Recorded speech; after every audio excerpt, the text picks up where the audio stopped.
Welcome to A Matter of Mindset. I'm a gracious host, it's Joey Jones, and I got a special guest with me, grime MC, poet, producer, graphic designer, Jammz. Wagwan, wagwan. I'm good, G. What are you saying? I'm good. How are you? Blessed and highly favoured, man. You know the thing. Come on, man. Come on. It's been a long time coming. It's I been know. pending for a minute. I know. Thanks for coming, man. Thanks for coming. Come on. Quickly, yeah, I'm going to ask you, how's 2020 impacted your mindset? It's had its ups and downs, you know. Like, I think I started the year on a high. Like, January, I was in theatre, I was acting, I was on tour. I was touring England. Then, obviously, the pandemic hit. Tour got cancelled. Like, halfway through the tour, I had to come back to London. Then, for a couple of months, it was just weird.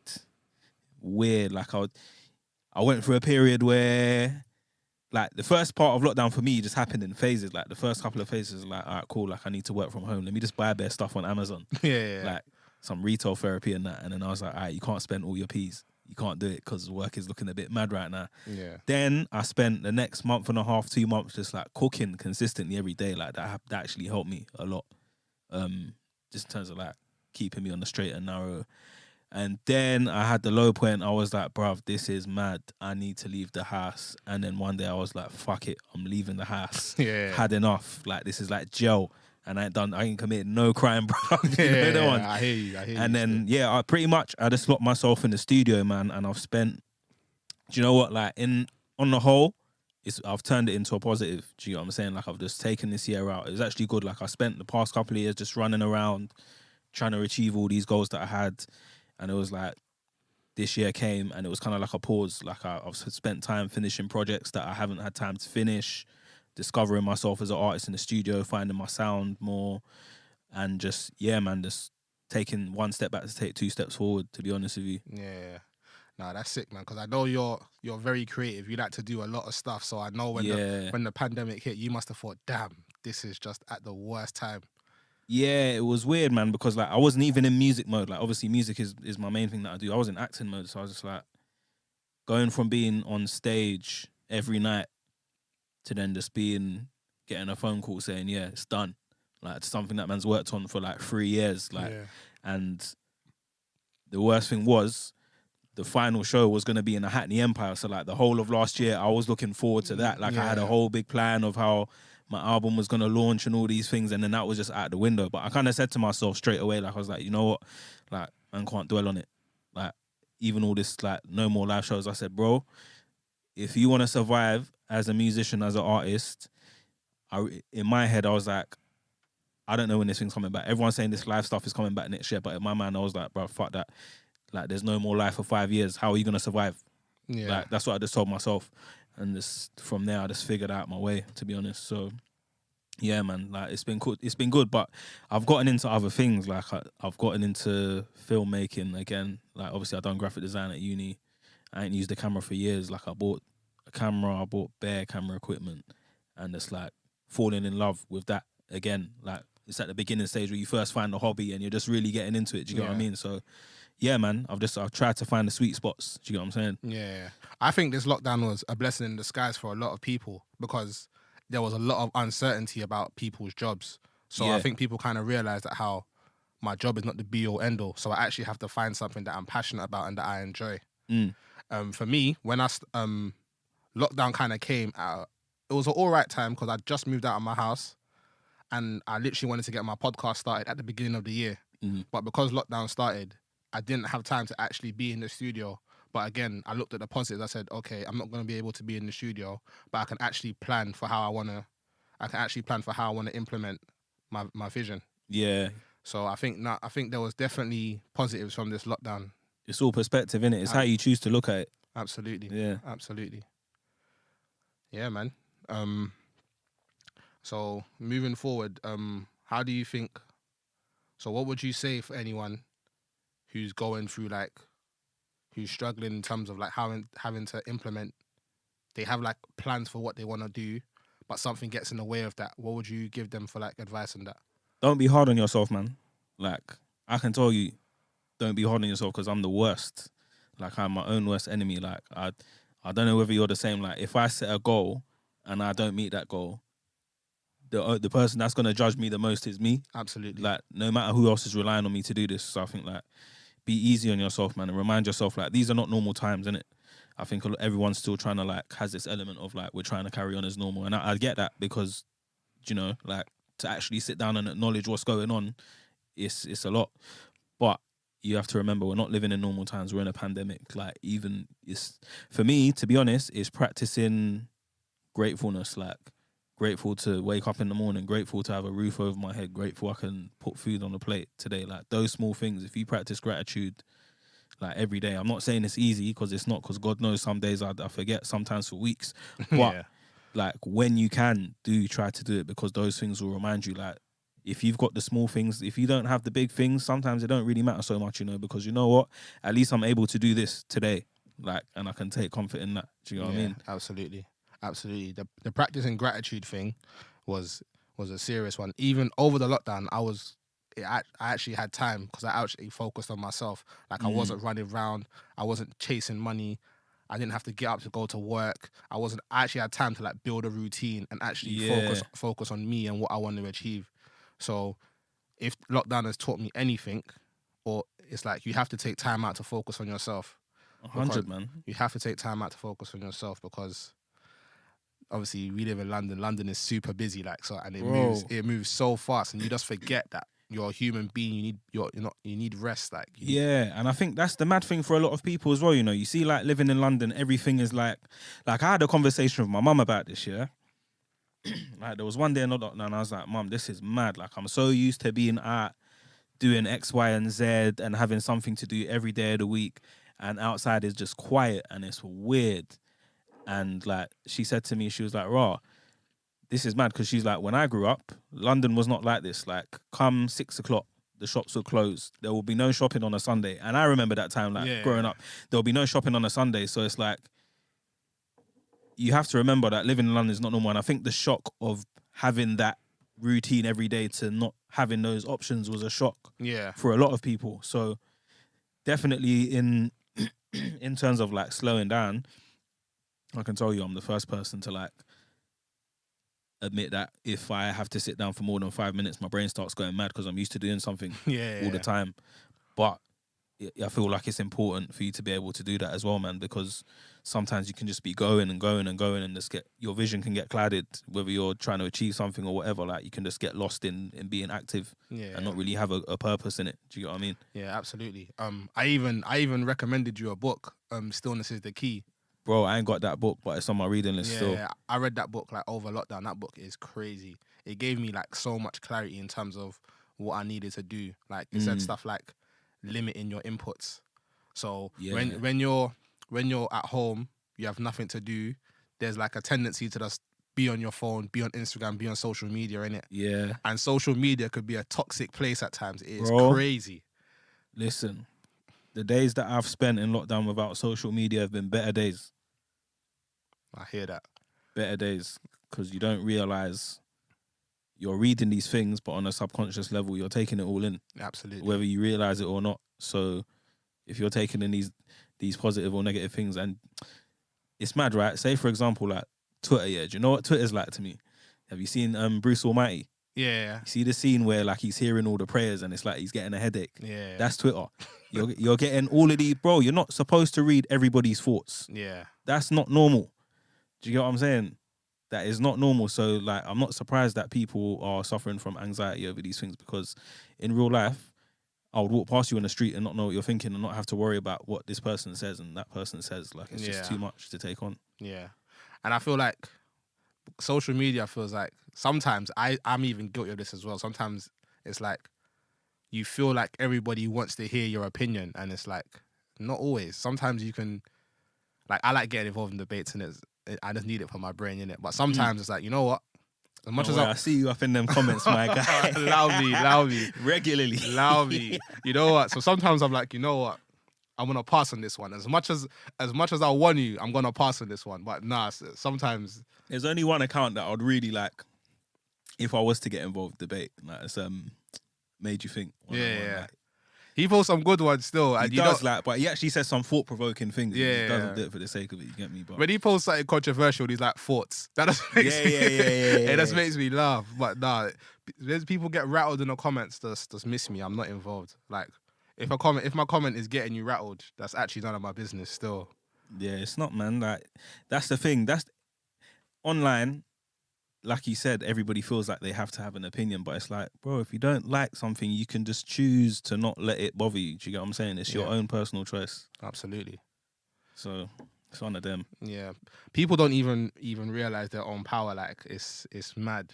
It's like you know you could actually just choose to not let this affect you. Like there have been times where I've said something, and people have disagreed on a mad thing. I'm just like, I actually don't care. Like, I feel like that's the problem with the world today, though. Don't you think? Like, I feel like people feel like you're not allowed to disagree and have a discourse about it at the same time. Yeah. Like, it's very polarized. Yeah, absolutely. And you know what's, it's even funny you said that, because I have one of my good friends, like me and him disagree on a lot of stuff. And he said something and it was very like, I agreed with it wholeheartedly. He goes, you know, I can actually understand where you're coming from, but still disagree emphatically. Yeah, and the two can coexist. Yeah. And it's like people are not allowed to disagree with each other no more. Yeah. Respectfully. Like, I can respectfully disagree with you. Like, and it's not I'm not taking it personal. Yeah. I just disagree with you. And the way I'm built, I'm not built to be anyone's yes man. I just can't. Exactly. I can't agree with you just because if I disagree, I'm gonna tell you why I disagree. Innit? Yeah. Yeah, man. This is it though. Like, that leads into the whole conversation about cancel culture and outrage as a currency. Like, I just feel like sometimes people like to be outraged because it's the in thing to do, but not actually thinking about why are you outraged? Yeah. Like, do you have to respond this way? Is it necessary? 9 times out of 10, no, it's not. Yeah, it's not. It's really not. But that's, again, social media. Like, everyone's here for their 5 minutes of fame. Like, when you got a load of people who are on social media and don't actually do anything to warrant being a celebrity, or sometimes it gets to people's heads. Do you know what I'm saying? Absolutely. Yeah, I'm trying to use social media properly still. I had social media for a time and I didn't really know how I wanted to use it. And now I've actually got my podcast. I can actually just put my podcast out there. And I've been getting some good feedback recently still. Yeah, I've always said, like, your podcast is one of the ones, like, I prefer. Like, there's a load of bullshit podcasts out there, like, respectfully. Like, podcasts that talk about nothing. Like, do you get what I mean? Yeah. And you know what? When I wanted to start a podcast, I made sure that it was intentionally different from all the other podcasts I've seen, like, because I didn't want someone to say, he's doing his podcast to be like free shots, or he's doing his podcast to be like this. So I said, I'm going to make it unique to me, and whoever actually gravitates is whoever gravitates. Yeah, you've got to keep it organic. Absolutely. It's probably important to be organic still. But yeah. In terms of how important is it to be creative for you? Do you know what? I think for me, considering, this is a deep answer now, considering my upbringing and my probably my psychological makeup, I feel like being creative is very important, because primarily it's a means of expression for me. Yeah. So if I wasn't creative, I would have to. It would be very difficult for me to tackle things. Do you know what I'm saying? Yeah. It's an outlet, man. Like, my creativity allows me to de-stress and just, bro, I just like doing weird shit. Yeah. Like, I'm that kid. Like, I was that kid in school. I like doing geeky things, like building things, or just like seeing what works and whatnot. Like, I just like being experimental in that sense. Yeah, you don't strike me as the 9-to-5 corporate guy, and I think that's something that I've been attracted on my podcast a lot. Yeah, people that have been coming onto my podcast are not 9-to-5 corporate guys. Like, they need like some sort of creative outlet. It's weird. I've done that life. I've done that whole 9-to-5 life, working in a financial institution and seeing how that works. And for me, like, it stifled me as a person. Like, I know it sounds very cliche, but yeah, like, especially working in somewhere, because it's weird. My first ever job wasn't even like retail. I got lucky. My first ever job was in a creative advertising agency. So my first experience of actually like 9 to 5 work wasn't even 9 to 5. It was sick in the sense that, yeah, I can go to work, I can wear whatever I want, I can be myself. But guess what? If the client phones you on Friday at 5 and says we need this by Saturday, you're not going home. Yeah. It's mad. And then I went from that to working in my own business to then working for a financial company where it's 9 to 5, but things are very structured. You have to wear a suit, you have to adhere to a code of conduct and this and that. And I can't see myself going back to that setting as that guy. Like I'm fortunate enough to have built a CV where I can be hired for who I am and what I do. Yeah. Like I can't, like, and that's not to disrespect anyone who does do that. I just think that's not me. Yeah. I can't imagine you in a suit and that. Yeah, I can do both. You get me? What and the Oxford brogue shoes and that. Yeah, bro. I've done that. Listen, when I was working in the city and that was the dress code, bro. Like straight suit and shoes and that, all every day. Yeah. But you know what though? Oh, sorry to cut you off. Go on. Go on. No, you. No, I was gonna say I think working a 9 to 5, I think depending on your mindset, it kind of prepares you for owning your own business. 100. Listen, like one thing I've always said, like no matter what you do in life, there's always learnings to be taken from everywhere if you're willing to be open to it, innit? Yeah, of course. So like me working in a 9 to 5, all the jobs I've ever worked, like I've taken something that I'm using today. Yeah.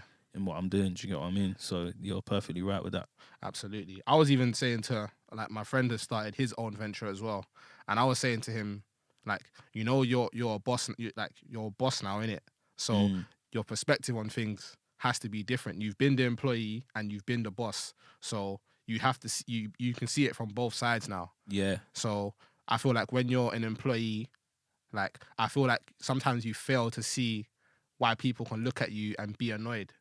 Like, yeah, you get what I'm saying? Because you're in your own world. You're not even seeing it from the outside perspective. Whereas now you're the boss, you can see it from the other point of view that, oh, my boss is annoyed that I'm always late. My boss is annoyed that I'm not putting any effort. I can actually see that. Like, you have to have a certain level of self-awareness to be a boss. Yeah, 100. And like, even when you're an employee, like you said, you're in your own bubble because there's only to a certain extent are things expected of you. You know what your job role is. You know that you're not going to go beyond this job role because you can't, because there's somebody more senior than you who does that. But when you're in charge of your own ship and you realize that if I don't wake up in the morning and go and do this thing today, I ain't getting paid. My employees ain't getting paid. Nothing's happening. The perspective changes completely. And the responsibility is all on you. And I think that is the big difference in between being a boss and an employee, like having the motivation on the days where you don't want to get up. Yeah. Some days you don't want to do this thing, bro. It's not, and that's another thing we can touch on. Like this, there's a whole culture online of, like go and be a boss. It's easy. Like why work for, bro? It's not easy, you know. It's not easy. It's not easy, you know. Like there's so many obstacles that you're going to get thrown in the way that a lot of people are not built for. Are you willing to fall out with your own family and friends and cut them off? Are you willing to have the most brokest times of your life, bro? Not even able to eat pot noodle and them things there. Like, man's talking broke, Nah, bro. I feel you. Like, are you ready for that reality? Like, are you ready to, like, it's mad, bro. We can go on for time. Nah, Bare sacrifices. The falling out, the sacrifice is important, man. And it's so key because bless our parents, yeah.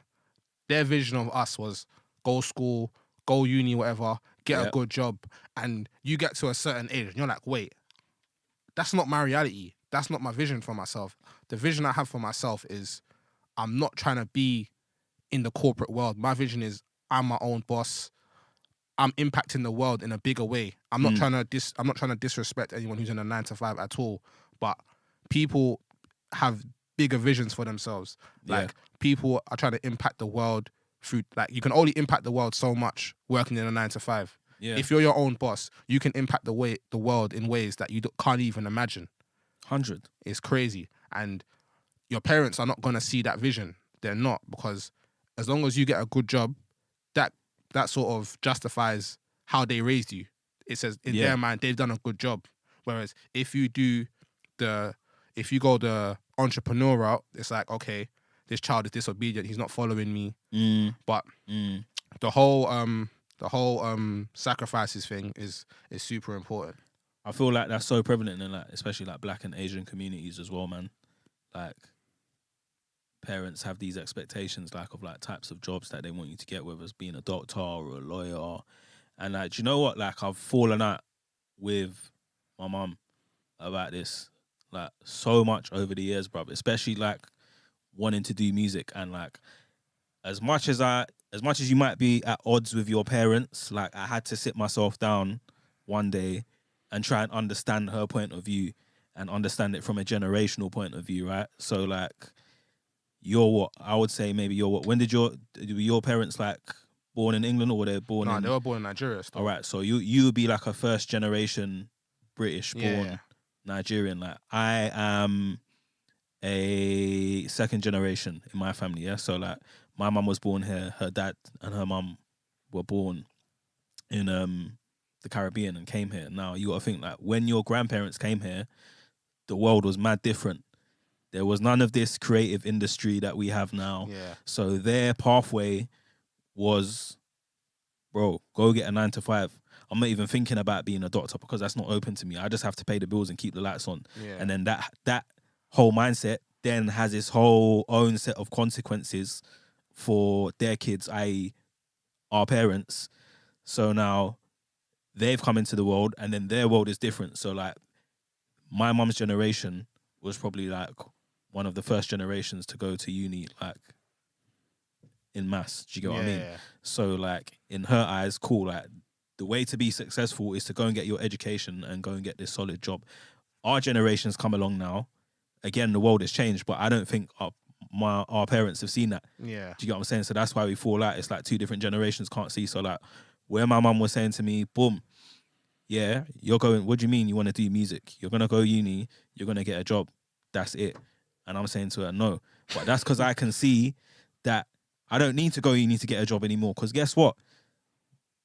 There's people that haven't gone uni and they're probably getting better jobs. I know so many people that have gone to uni and they're not even using the degree that they paid 27 bags for. What the fuck is that, bruv? Yeah, it's like, true. That's mad. Like, I went and got a degree. I'm using the degree, but guess what? Nobody's ever asked me to see my grade, you know? Everybody's always asked me for real life experience. So what do I need to have that for? What's do you get what I mean? Yeah, what's the priority? The priority is experience, innit? Yeah, and I just think that in that whole conflict, it's understanding, innit? Like, on both sides, like, us understanding that, yeah, you see the world like that because of how you grew up and how your world was, but you also need to understand that this is the world that we live in today, innit? Yeah. So... And you know what? I think it's necessary for us to hold these proverbial licks so the next generation don't have to go through that. So man. So when we have children, we're not going to go... hopefully, Lord willing, we're going to be more understanding of the children, that the path that our children want to take for themselves. Because I remember when YouTube started in like 2005, I was in year 8 them times. Then social media just took off, and that just created a whole load of opportunities that our parents were not even aware of. So who knows what, and it's only gonna increase in mass. So that's gonna create opportunities for the next generation, and we need to be understanding to that. Yeah, we do need to be understanding to that. And then at the same time, I might have a kid and my child might decide that they want to go uni. Guess what? I'm going to back it because that's what you want to do. Yeah. But I'm going to show you the other options out there just so you know. Yeah. So you can make an informed decision. But ultimately, the one thing I have learned growing up is that you have to do what's in your heart, because even if you decide to do what your parents want you to do, that's not you living your life for yourself. Do you get what I mean? Yeah. And you're going to come back to that thing you wanted to do anyway. So you might as well do what you want to do, because guess what? Even if nobody else is happy with you, you need to be happy with yourself. Facts. Like, you can't go home and not look at yourself in the mirror. Like, what's that about? You know what I'm saying? So, it's true. It's true. Like, regardless of whether mum or dad ain't happy with it, guess what? One day, not on a bad man thing, mum and dad ain't gonna be around, bro, and it's gonna be you left with yourself and that feeling in your chest of, oh, I should have done this. Like, I don't want to live with regrets, bro. Absolutely. And you know what? I feel like as much as you go against them, they kind of respect you for doing your own thing. In the end. Yeah. At first, it's like, oh, why is this guy defying what I'm saying to him? Then it's like, nah, this guy is actually serious. He's actually doing his own thing. Yeah. I respect it. And that's how it has to be. Like, yeah. Like, for me, when I have children eventually, I'm not going to be that, I'm not going to say I'm going to be superimposing. I'm going to be like, if this is what you want to do, you got my full support. And I feel like a lot of children are kind of put off from pursuing their dreams because they haven't got the support from their parents. Yeah. I fought against it, bro. I went with what my parents wanted up until I done uni. I'd finished uni. Once I finished uni, I was like, bro, I've done what you wanted. It's my time now. Do you know them ones like? And then even then, I was still getting pushback. So I was like, do you know what? I'm not even gonna say nothing. I'm just gonna do it. And every time you try and shut me down, I'm just gonna keep doing it and keep doing it and keep doing it. And guess what? One day you had to turn around and say you respected me because I've actually gone and achieved something now. So you can't even tell me that what I'm doing is wrong because I've shown you. Do you get what I'm saying? Sometimes it shouldn't be that, but I also think that when you work in an industry that's not a typical industry, that is character building. Like that is probably one of the first major lessons you're gonna learn of in terms of having pushback. Yeah.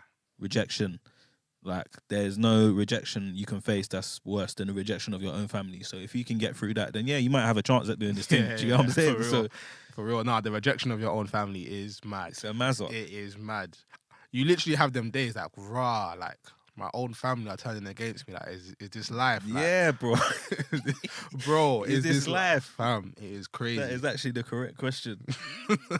Nah, real talk though. But yeah, man, follow your dreams, bruv, and do what's best for you, bruv, because you have to be happy at the end of the day, bruv. Or maybe not happy, content. You have to be content with what you're doing, and you have to be happy waking up in the morning. Like, I can't lie, I woke up this morning, I'm thinking, I'm going to record a podcast today. I'm excited. Yeah. It's that thing what makes you get up in the morning, innit? Like, bro, there's no worse feeling, and I can tell you because I felt this feeling, bro. I used to work in Apple, I used to go to Apple, and they used to put me on the wall, on the accessories wall, and I just used to think, this is dead, bro. Is this how I'm living my life? Like, I'm just standing on this wall, just selling products to customers. I don't even care about these products. I'm not even getting paid commission. Like, and then when you're doing something you don't want to do, you're there thinking, all this time that I'm spending here, I could be doing something else, like what I actually want to do. Yeah. Do you get what I mean? Like, or having a go at something else. Yes, it might be hard, but if it's what I want to do, then the challenge is actually nothing because it's what I want to do. Do you get what I mean? Absolutely. You know what? I feel like for certain people, the fear of the unknown is what motivates them. Yeah, it's mad. It's a buzz. Yeah. Like when I record a podcast, I never know what to expect, but I'm here for that. I'm ready for that. Like the awkward moments where there's like an awkward silence. Cool, we'll deal with that there. But if there's like a little bit of certainty or whatever, I'm not really motivated. Like if I'm going and it's the same repetitive shit. It's mundane. Yes, it's annoying, man. Have you ever quit a job before? No. That's the maddest buzz. Quitting your job, the maddest one. I've quit 2 jobs. Like probably like they were both like long-term jobs that I had. I quit them. How are you doing that? What? It's just I quit safe. The first one I quit, I was working at Apple and I was doing. Remember when I was doing the Trendset stuff? Yeah. I was doing that, and I was getting frustrated because I was doing the Trendset stuff and I was working at Apple and I had no time to do music. And my brethren set me down one day, like 2 things that made me quit. In Apple, loads of creative people go there to work there, innit? And it was like, I was there for about 1.5 years, and like a lot of the people there that had worked there had been there for 5 years, and every year they're saying, I'm gonna leave because I've got this 6th career that I want to pursue, and then next year you're here again. And then like this new person started one day and I was chatting to her and all, she's telling me about all her goals and her ambitions, and I was thinking, rah, man, you don't turn out like these people over here who've been here for 5 years saying they're going to leave. Then I was like, rah, that's going to be me because I've been here for 2 years already. Yeah. And my brethren sat me down one day and he was like, rah, when are you just going to take the risk? Because before you know it, you're going to be this agent, that agent, that agent, that agent, and it's going to be too late.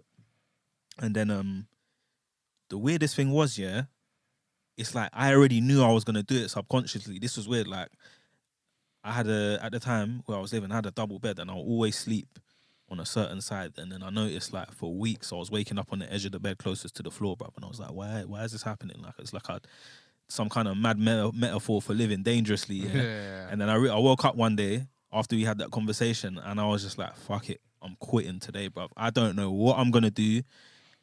The only money I have left is this paycheck.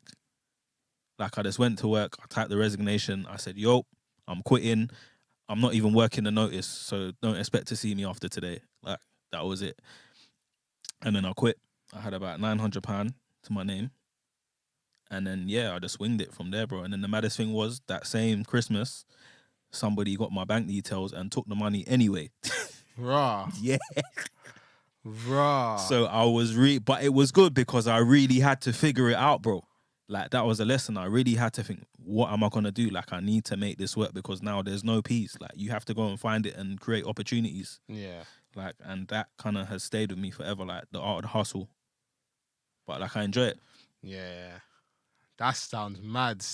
Yeah, it was Fam, everyone, peak. fam, you know when you think, yeah, you know sometimes when you're going through it, you're thinking, rah, I'm going through the mad thing right now.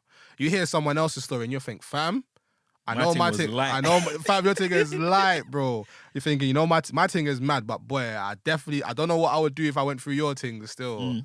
And that's what I'm saying. Perspective is so important, bro. Yeah, man. It's so important, bro. And it's character building as well. Yeah. I think like you just need to be persistent with things. That's the key. Be persistent and consistent. Yeah. And I think, you know what? Like, you exude a certain different type of energy when you believe in yourself, you know? 100. You give off a completely different energy, bro. 100. And it's not even a boasty energy. Like, it's a very calm, assured. Yeah. Do you get what I mean? Yeah. And even, like, people have been telling me, like, yo, like, Joseph, your energy is just so different now. And I said, I'm like, it's because I'm just doing what I want to do, like. Yeah. It's not even about the money, like. That's it. It's literally, I'm doing what I want. Yeah, like, yeah. I'm actually doing what I want to do, and I'm impacting people. Like, I'm not even doing this for me, like. I'm looking to have worldwide impact with this thing. And if I impact the person next door, I'm grateful for that. You get me? Because there was a time where I didn't believe in myself. Now, if me believing in myself is helping the next person, I'm so grateful for that. Bun the money. If the money comes as a byproduct, then great. And that's what I was going to say as well. Do you know, like, I found myself in a situation a lot of times doing things, for the money, right? And then you realize the moment you stop thinking about the money and you think about the purpose of what you're doing and who you're serving, it comes anyway. Yeah, trust. Like, so if you create the product and it has value, the rest will work itself out. Yeah. I'm even going to bust you on a book, 7 Spiritual Laws of Success. Say no more. Yeah. It talks about detachment. Yeah, so when you're able to detach from something, that's how you will attract more of it. Okay. So you know how people, like, for example, let's talk about money now. You know how people think I need to cling on to the last £10 that I have. Yeah. And it's just the word currency literally means flow. So if you can detach from the £10, just let it go. It will come back to you in another way, shape, or form. Yeah. So yeah, man, there's a lot of things that you understand when you're working for yourself and you're not kind of trapped. Not, I won't say trapped, but you're in the 9 to 5. Like, when you're an employee, you breed a different mindset. When you're an employer or you're a business owner, you have a different mindset. Yeah. And these are the sort of things that you won't understand unless you're working for yourself and you're doing your own thing.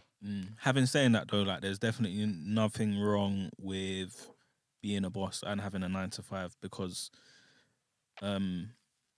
when you are the boss of a company and you find yourself in a situation where you have to go back to work, again, it's different because your motive for working is different now. Yeah. So the perspective again is different.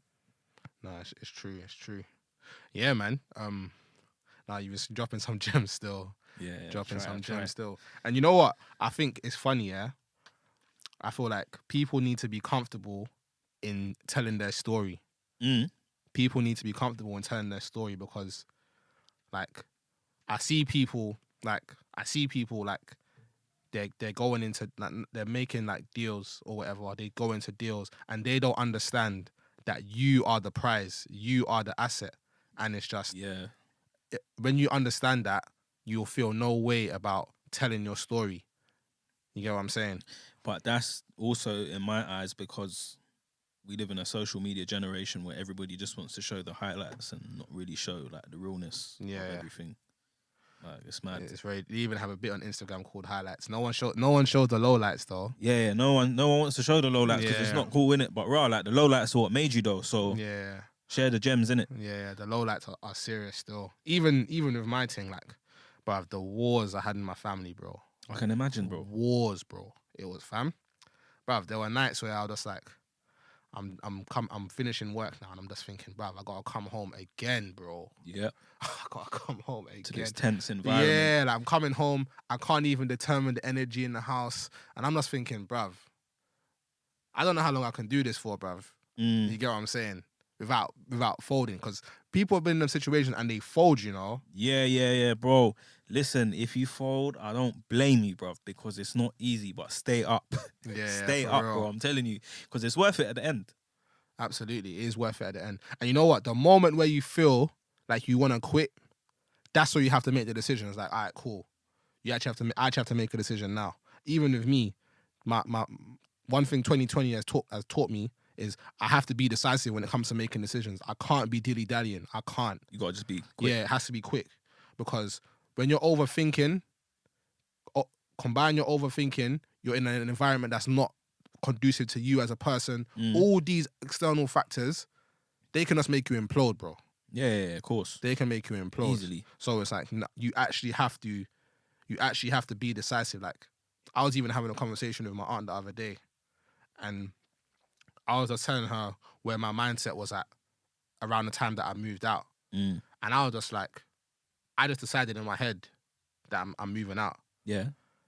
I didn't tell anyone. I didn't tell you, not because I don't have respect or love for you. It's just I have to do what's best for me. If I had told you ahead of time, you would have tried to talk me out of it. And lo and behold, you did. But I'd already made up my mind at the time. Yeah. And cool. So that's done now. And it's improved our relationship. Yeah, because at that point, they have to respect you as an adult, innit? Yeah. Like, if they feel like you need them, that's where they feel like, okay, cool, they can disrespect you a little bit. Yeah. And it's like, it'll be calm, because you know what, like, he's always gonna come back. He needs me still. Yeah. But nah, you definitely have to, taking that leap of faith is super important, bro. Yeah, man. Listen, bro, like, every time I've taken a risk, don't get me wrong, I've had to hold some L's, but it's either, you gotta look at it this way. You take a risk, it's either you're always going to grow from it. Sometimes you take the risk and it pays off. Sometimes you take the risk and it flops. But guess what? When you flop, you learn a lesson anyway. Yeah. So you know not what to do next time. But if you don't do it, you will never know. Yeah. And that's the worst part. I don't like the not knowing. Oh, what if this? What if that? Like, that's the worst feeling. Yeah. And you know what? I feel like people need to stop being embarrassed about taking L's, because everyone takes L's. Yeah. Like, everyone that I look up to, every day, bro. They talk about the L's all the time. Bro, like, if you ever knew the L I took today, bro, like, I nearly never made it here, bro. What happened? I locked myself out of my yard differently, bro. I took the wrong set of keys out, bro. Oh my God. If my pops never come home from work early, bro, I would have been outside in my slippers and no socks all now, bro. Bro, you know what happened to me the other day as well, bro. So I've left my keys at home now. I've gone to the shop now to go grab some onions. I'm looking for my fob now to go press on the door thing. I'm like, bro, where's my key? So I'm there, just straight face like this. I'm like, I actually left my key inside, so I pressed the buzzer. No one's opened the door, fam. I'm on the phone to my brother now, and he's like, rah, so you left your key at home? But that's the matter. You see, when you live alone and you leave your key at home, it's a locksmith thing, innit? You can't. Nah, I had to wait. I was waiting outside, fam, in the night, bruv. I think my housemate went for a run, and he just come around the corner. And he's like, I'm like, what, you coming in, yeah? He's like, yeah. I'm like, yo, you don't even know how you saved my life right now, but fam, it would have been peak. I was saying to myself, rah, I got to go back to Hackney at like 10 o'clock at night, man. It's going to be... But guess what, though? You learned that you're never going to leave your keys inside Never. Growth. Never in life, bruv. I swear down, I'm not doing that again, bruv. But fam, some of the L's. But I can't lie, this year, for me, it's probably been the best year of my life, bro. Best year of my life. I moved out just before lockdown. Yeah. So you probably had like that time to go and like have your headspace. And So I moved out just before lockdown. Obviously, I'm working as well. I've still been getting paid, so I haven't had to worry about money at all. Sick. And I've actually been implementing my creative ideas. Sick. Yeah, and it's been sick, bro. It's been sick. Bro, there's no better feeling than when you have like a vision in your head and then you actually bring it to fruition. Yeah. And you can see it working in real life. Like there's nothing more gratifying. Yeah. You know what else? When you see that you're inspiring people as well. Yeah, people messaging me like, yo, some like the episode you done back then was proper, bro. Sick. And I'm just thinking, yo, that's just a conversation with my brethren. This is not even a special thing. Yeah. It's just a conversation with my brethren, bro. These are the conversations that I'll be having. You get me? So if you want to have a conversation with me as a brethren, bro, you're welcome to the podcast anytime. And that's the sort of format that I want to do. I haven't had like topics or anything. because when you're having a conversation with your brethren, you're not saying to my brethren, I'm just gonna talk about this or whatever. Yeah. It's just a free flowing You don't conversation. phone them 5 minutes. You don't WhatsApp them 5 minutes before and say, Yeah. yeah, yo, this conversation that I'm gonna phone you about in 5 minutes is gonna be about Yeah. this. Like, it's dead. Like obviously you talk, you vent, Yeah. and then when you vent, it's just like, okay, cool. What can we actually do about this? Because we have to be like, when you're in a creative field, I feel like you always have to look for solutions. It doesn't really, it's not really a field for people that are not solution oriented. Yeah, you have to be a solutions man. There's no waiting around to see if things are going to work out, because guess what? That solution that it's going to take you 2 weeks to come up with is not even going to be the right solution because the situation has changed again. Yeah. Do you get what I mean? Yeah, that's the importance of being decisive. You know, Yeah. you actually have to be decisive, bro. Even bruv, I'm just getting mad flashbacks thinking back to the times when I was warring with my parents, bruv. I was just saying, I was saying whatever to them just to keep them quiet, bruv. I'm just like, yeah, I'll do that. Then I just thought, nah, I actually live by myself. What do I actually want to do now? You're good, bruv. Yeah. See me? I was doing everything the opposite, bruv, just to let you know that I will not obey you. Like, listen, you're telling me come home this time? No, I'm not going to. Why? Because you told me to, and I'm just letting you know that I'm in control. Like, that's literally what it is. It's a battle for control to let you know that you are not in charge of me. As much as you're my parents, like, this is not running no more. Yeah, to be fair, that happened to me. When I moved back home from uni, obviously I was going pure gym at the time. It was 24 hours. So I'm like, all right, cool. I'm going to go gym after work. Then my aunt was like, you can't be going to the gym late because of the kids. And I said, listen. In the most respectable way possible, that gym is 24 hours, so I'm going to go when I want. And she was like, all right, cool. Yeah, that's it. What are you cool. going to say? Like, bro, I'm too old for you to prohibit certain things physically now, so, like, you can try it, but is it going to work? Yeah. And you know what? I always made sure that I was respectful with the thing, though. No, you have to be. Have to be respectful. But it's a mad balance, though, innit? Because you need to be respectful because they're your elders, and I definitely believe in being respectful to your elders, but I also believe in protecting your own boundaries and your own well-being as well. No, absolutely. And like understanding when, like, yes, you might be my family, but like there's a line that if crossed, you're infringing on my thing. Do you know what I'm saying? Yeah. So you definitely need to put your foot down sometimes still. Yeah, man. And you know what?